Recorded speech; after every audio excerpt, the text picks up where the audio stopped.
Have you ever given much thought to the people you encounter every day, both those you know and those you don't? Have you ever wondered how many twisted minds you might have brushed against while walking down the street, dining out, dropping your kid off at school, or even while just staying at home? In this episode, we'll explore 3 chilling stories of encounters with serial killers, including one confirmed true case. So sit back, get cozy, and enjoy. If you liked the stories, please subscribe for more. The streets of New York had been restless for months. Each evening as I finished my shift at the post office, the air seemed heavier, the darkness more menacing. It wasn't just the usual urban unease. There was something more. Reports of horrific killings dominated the front pages and were whispered about on every corner. Young women, like me, had been violently attacked in their cars, gunned down without warning. The city was on edge, anxiously waiting and wondering who might be next. I was lucky. I never had to walk home alone, even with the city under siege. My coworker, Dave, always offered me a ride. A quiet man, soft-spoken, polite, maybe even a little awkward. But in a city filled with all kinds of characters, he just seemed normal. I appreciated the ride, appreciated not having to navigate the eerie, near-empty streets, or the unsettling stares of late-night strangers. "Don't worry," David would say, smiling lightly as we climbed into his car at the end of another long shift. "I'll get you home safe." I remember his eyes always seemed distant, but kind. He was nice enough, never made me uncomfortable, and given the fear gripping the city, his offer felt like a blessing. No one wants to be alone when there's a monster on the loose. The papers had named the killer Son of Sam, a serial murderer who taunted the police with cryptic letters, all the while continuing his gruesome spree. He had the whole city in a vice grip. The fear was real. No woman, especially young brunettes like me, felt safe. Every night as I watched my daughter fall asleep under the blanket, my mind would drift to the news, to the families who lost their daughters, their sisters, their wives. I often wondered if I should stop working the night shifts altogether. My pastor had urged me to quit, to stay home with my family. He said it wasn't worth the risk, but I couldn't afford to lose the income, and as long as I had a ride home, I felt secure enough. Then came the night they caught the killer. August 10th, 77. It was a warm summer evening. I had the day off and was home with my daughter. She was watching television in the living room while I busied myself in the kitchen, making dinner. I remember the moment so clearly. My daughter called out to me. There was excitement in her voice as she announced there was breaking news on TV. I wiped my hands on a towel and hurried over to the living room. Caught him? The Son of Sam? Relief washed over me like a cool wave. Finally, no more senseless killings, no more terror. I moved closer to the TV, eager to see the face of the monster who had held us all hostage for so long. The news anchor's voice echoed in my ears as the image of the man they arrested appeared on the screen. My heart, which had been racing with anticipation, suddenly stopped. My blood ran cold. There, staring back at me from the TV screen, was David Berkowitz. I froze. My body refused to move, and for a moment, I thought I might collapse. The room around me seemed to spin, my daughter's excited chatter fading into the background as the realization hit me with the force of a freight train. Dave, the man who had driven me home every night for months, was the Son of Sam. I felt like the walls were closing in. Every conversation, every smile, every quiet ride in his car flashed before my eyes. How?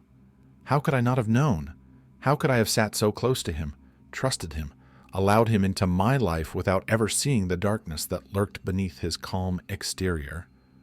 My knees buckled, and I sank onto the couch, my eyes locked on the screen.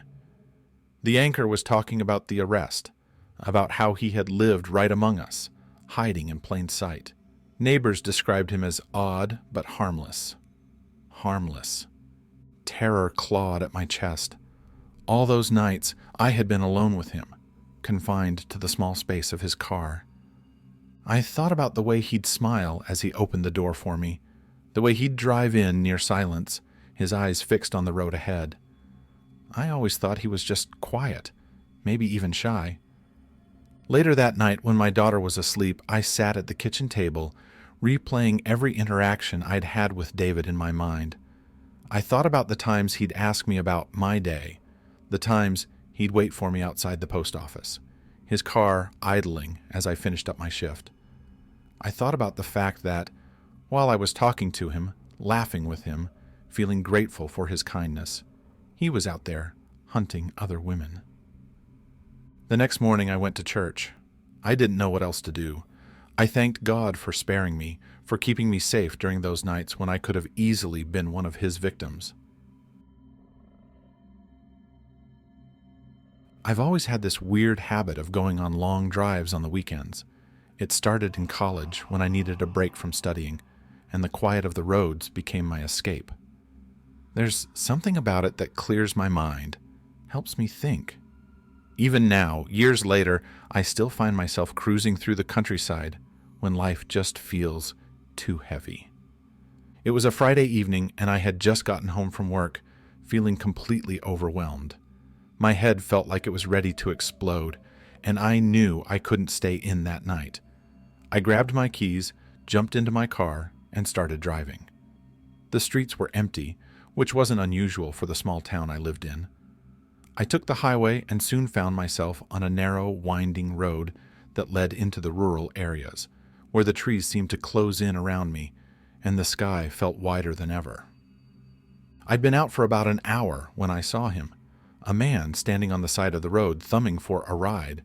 He was tall, with shaggy hair and a beard, wearing a dark jacket despite the unseasonable warmth. I'd picked up hitchhikers before, so it wasn't unusual for me, but I was always cautious, especially in the middle of the night. Something about this guy felt different, desperate almost.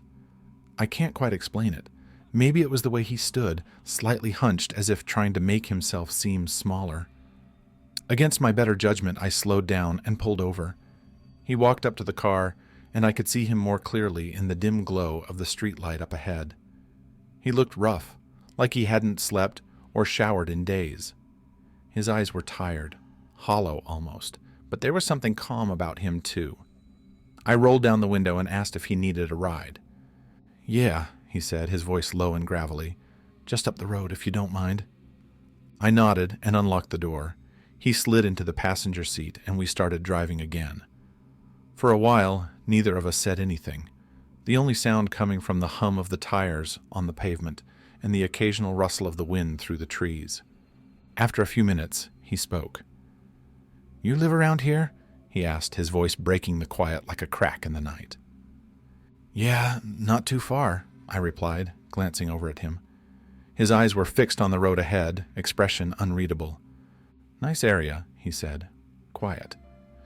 "Yeah, it is," I replied. He seemed too calm, too collected, considering he had been standing alone on the side of a dark road in the middle of nowhere, picked by a stranger. I tried to make small talk, asking him where he was headed, but his answers were short, vague. He didn't give much away. After a while, he asked me to pull over at the next turnoff. It was a small dirt road that cut through the woods, barely visible unless you were looking for it. I hesitated for a second, but then nodded, pulling onto the narrow path. "Thanks for the ride," he said, opening the door and stepping out into the darkness. "No problem," I replied. He gave me a curt nod, then disappeared into the trees without another word.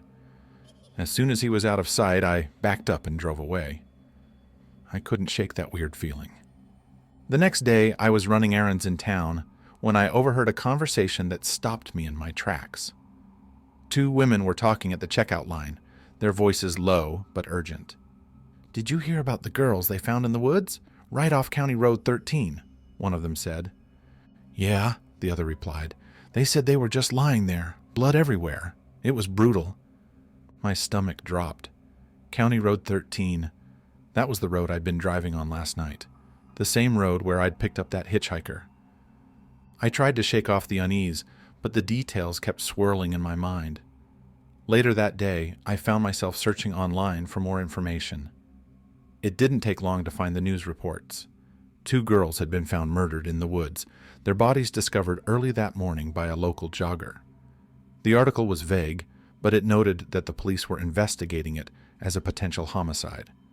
They had arrested a suspect found in that very area.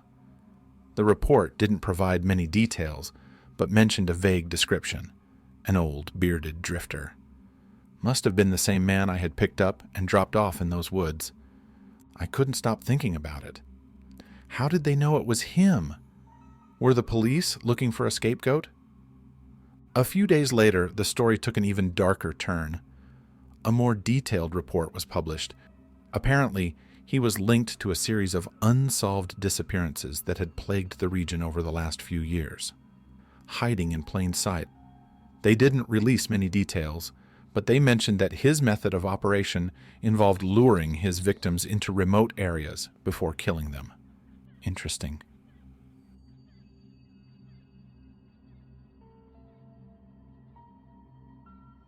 I've always been fascinated by true crime. It's a strange thing to admit, but the stories of murderers and unsolved mysteries have drawn me in since I was a kid. So, when I found myself working in a small town with a reputation for its eerie past, I couldn't help but dig into its dark history. I had been assigned a work project that required me to stay for about 3 months. It was a quiet place, nestled between endless woods and winding roads that seemed to lead nowhere. The town itself was quaint, picture perfect in its own way, but it had an unsettling quiet about it, like it was stuck in time. It wasn't long before I started hearing stories about the infamous Pine Hollow Killer, a name that sent shivers down the spines of the older residents. Back in the late 90s, a series of murders had terrorized the region. Young women had disappeared, their bodies later found deep in the woods, each victim mutilated in a way that became the signature of the killer. The murders stopped abruptly after a suspect had been taken down in a police chase, and people believed it was the end of the nightmare. Yet, as I asked around, it was clear the story still haunted the town. One evening after work, I decided to take a walk to clear my head. I think I walked about 20 minutes when I came across a small diner tucked away at the edge of town, the neon sign flickering, offering the promise of hot tea and pie. I've always loved those small-town diners. I walked in, and the bell above the door jingled. The diner was almost empty, just an old man sitting at the counter, sipping his coffee. The waitress, a middle-aged woman with tired eyes, greeted me with a nod and asked me to take a seat wherever I liked. I slid into a booth by the window and ordered a tea, hoping to take my mind off the paperwork I'd been dealing with all day. A few minutes later, the door jingled again, and another man walked in. He was in his late 50s, tall and lean, with sharp features and a rugged appearance, like he had spent too much time outdoors. He had a scruffy beard, his clothes were worn, but his eyes were piercing, almost unnervingly so. He took a seat at the counter near the old man and ordered black coffee, nothing else. The waitress brought my tea, and I sipped it slowly, watching the man out of the corner of my eye. He didn't speak much, just the occasional nod to the waitress, or a grunt when she refilled his cup. After a while, he turned and glanced in my direction, locking eyes with me for a brief moment. His stare was intense, almost predatory. At first I thought he might recognize me from somewhere, but then he just looked away. I could have sworn I saw a smirk on his face, but then again, maybe I was just being paranoid. I'd been reading too much true crime online, and it was probably messing with my head. After finishing my tea, I paid and left the diner, still feeling an odd chill. As I walked back to my rented place, I couldn't shake the sense that someone might be watching me. The streets were empty, but that unsettling feeling of being followed lingered. You know that feeling you get after watching a scary movie, walking down a dark hallway? You know there's no one there, but you still expect a hand to grab you from behind at any moment. You tell yourself, "Don't be silly, there's nothing there." But then, seconds later, the feeling creeps back in. That's exactly how I felt walking home that night. When I got at my place, I locked the door behind me and checked all the windows before heading to bed. Honestly, that old guy at the diner creeped me out so much that I couldn't sleep at all. Every time I'd almost drift off, I'd hear strange noises from outside, sounds that shouldn't have been there. It felt like my mind was playing tricks on me. At around 2 a.m., was just about to fall asleep when I distinctly heard the doorknob rattle, like someone was trying to get in. My heart raced, but when I looked, the door was perfectly still. No one was there. Then I'd hear faint tapping on the window, or soft creaks in the hallway.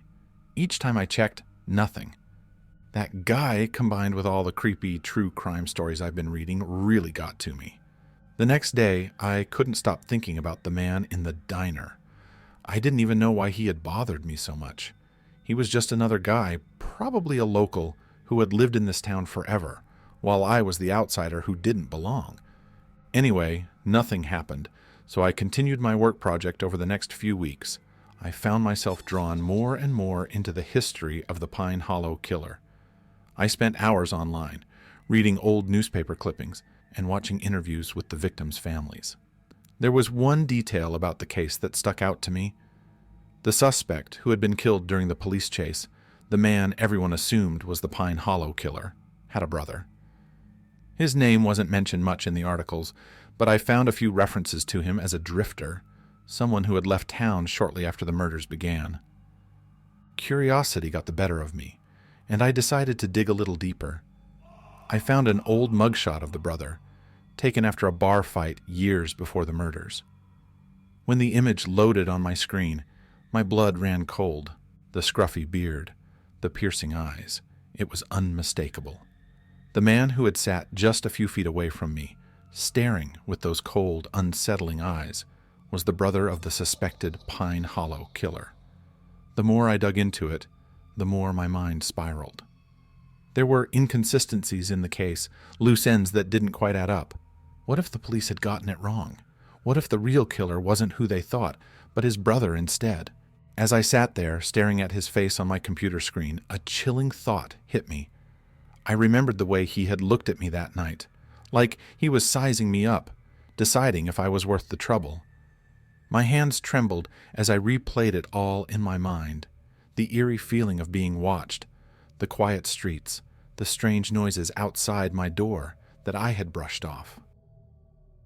I couldn't stop thinking about all the stories I'd read.